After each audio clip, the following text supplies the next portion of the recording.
हारून साहब, ये सारा मामला अब बगावत और बगावत पर उकसाने और मुकदमात और गिरफ्तारियों पर आकर रुक गया है। अब तक बगावत के हवाले से कितने लोगों के खिलाफ कार्रवाई हुई? और आपने 2 दफ़ा 1971 का हवाला दिया, क्या माजी में भी इसके ताने बाने ऐसे मिलते हैं? नहीं, वो बगावत के तो बहुत से मुकदमात हुए, यानी 51 में हुआ, लियाकत अली खान के ज़माने में फैज़ अहमद फैज़ समेत बहुत से अहम लोग उसमें माखुज़ रहे, लेकिन बिलाखिर रहा कर दिए गए।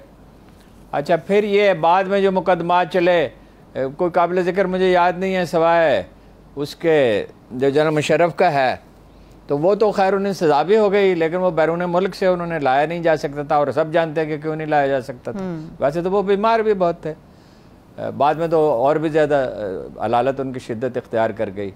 इसके सिवा मुझे याद नहीं है। वो नैब का था, वो सज़ा भी हो गई, सब कुछ हो गया, लेकिन फाइनली उन्हें रिहा करना पड़ा। इस तरह की किसी कार्रवाई का कोई सियासी जमातें अदालती अहकामात के ज़रिए न ख़त्म की जा सकती हैं, न प्रोपेगेंडे के बल पे ख़त्म की जा सकती हैं।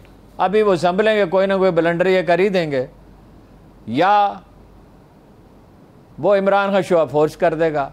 मेरा अंदाज़ा ये है कि उसके जलसे में इस दफ़ा इतने लोग होंगे कि दुनिया दंग रह जाएगी। उन्होंने गलत जगह का इंतखाब किया। अगर मीनार पाकिस्तान का कर लेते तो अच्छा था, मेरे ख्याल में, मेरी ज़ाती राय ये है। इतनी खलकत टूट के आएगी, बारिश हुई फिर भी आएंगे, आप देख लीजिएगा।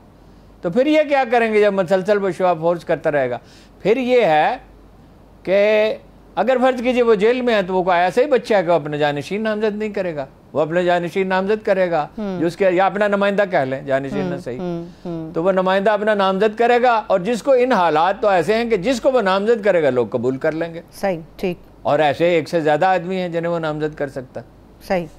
सवाल तो अपनी जगह बाकी। हारून साहब, चलिए आपने जलसे की बात की, वेन्यू तब्दील क्यों किया, मकाम क्यों तब्दील हुआ? नहीं, वो तो बहुत अच्छा किया ना, वेन्यू तब्दील किया।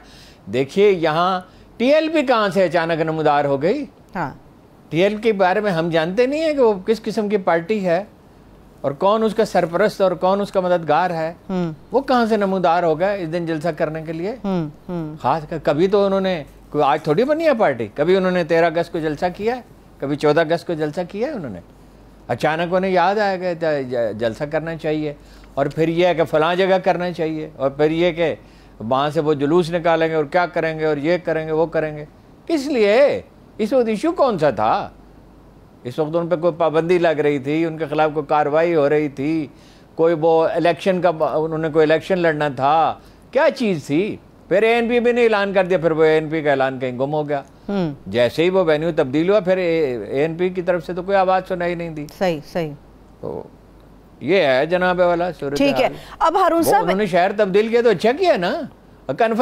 इससे तो ये साबित होता है कि वो कन्फेडरेशन नहीं चाहते थे।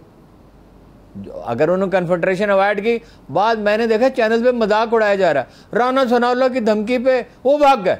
वो राना सनाउल्लाह की धमकी पे इमरान खान भाग गया, कमाल है जी।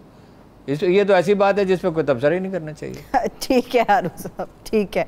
हारून साहब, इमरान खान साहब ने जो बातें की, बड़ी ख़तरनाक बातें थी, बड़ी ओपनली उन्होंने बातें की। उन्होंने ये भी कहा कि रजीम चेंज की जो साजिश है वो अब भी जारी है, मुझे ताकि नाअहल किया जाए, और नवाज शरीफ को लाने की तैयारी है पाकिस्तान के अंदर। क्या वाकई ऐसा है? मियाँ नवाज शरीफ साहब को लाने के लिए सब कुछ किया जा रहा है? देखिए, बिल्कुल इसमें कोई शुबह ही नहीं है। नवाज शरीफ साहब मैसेज भेज रहे हैं, इसमें कोई कंट्रोवर्सी नहीं। बाखबर लोग सब ये कह रहे हैं वो आना चाहते हैं। वो कह रहे हैं कि ना सिर्फ ये कि मेरा ज़बरदस्त इस्तकबाल हो, उसके लिए माहौल फराहम किया जाए, मुझ पे मुकदमात ख़त्म कर दिए जाएँ, मेरी सज़ा ख़त्म कर दी जाए, मुझे सियासत में हिस्सा लेने की इजाज़त दी जाए। वो तो उन्होंने देख लिया मोहतरमा मरियम के कैंपेन का क्या नतीजा निकला है। वैसे तो वो भी सज़ा याफ्ता हैं, वो भी सज़ा याफ्ता हैं, और शहबाज शरीफ किस बुरी तरह नाकाम हुए।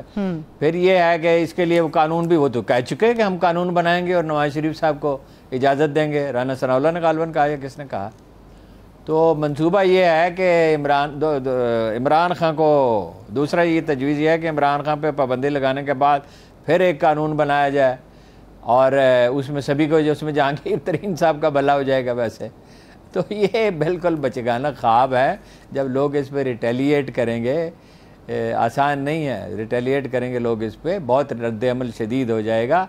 अभी तो देखिए ना, उन्हें सहारा दिया कुछ मीडिया ग्रुप्स ने, तन के उनके साथ खड़े हो गए। आप हैरान होंगे, एक सुर्खी लगी, एक मुल्क का सबसे संजीदा अखबार समझा जाता है, अंग्रेज़ी का अखबार है। अब अंग्रेज़ी के अल्फाज मुझे मुमकिन है ठीक से याद ना है। सुर्खी लगी, ये कोई सुर्खी है, मैंने अपने जर्नलिज्म के 54 ईयर्स के कैरियर में ऐसी मकाना सुर्खी नहीं देखी। नून लीग पर एतमाद है कि PTI पे पाबंदी लग जाएगी। ये क्या सुर्खी हुई भाई? गुमान और अंदेशे पर तो कोई अपना राय नहीं दी जाती। गुमान और अंदेशा को खबर होता है? ये तो मैंने ज़िंदगी में पहली दफ़ा देखा।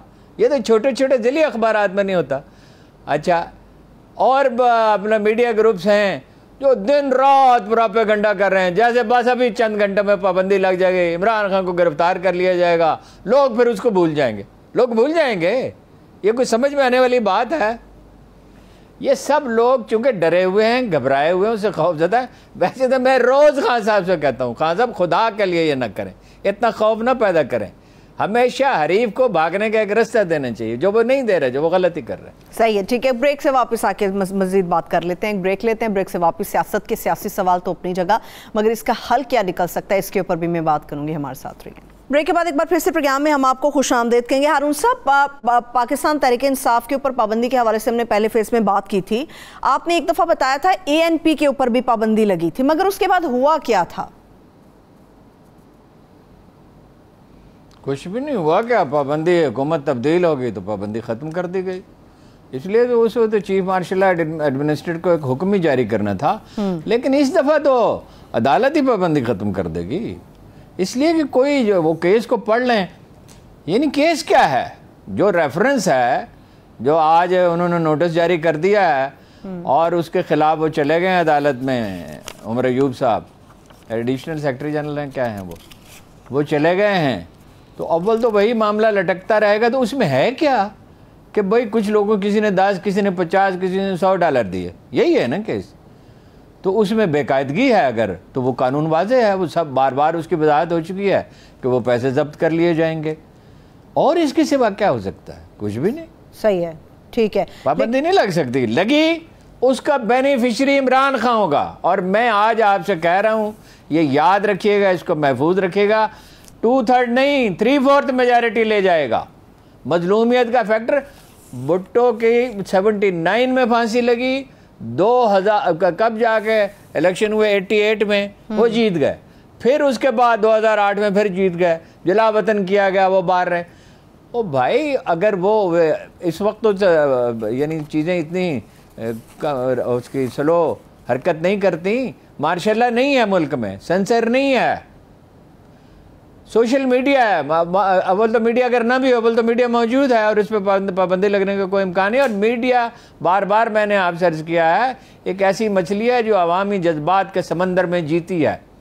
लोगों को बिल्कुल अक्सरियत को नाराज़ करके, डिफाई करके, उसकी मुखालफत करके कोई सर्वाइव नहीं करता।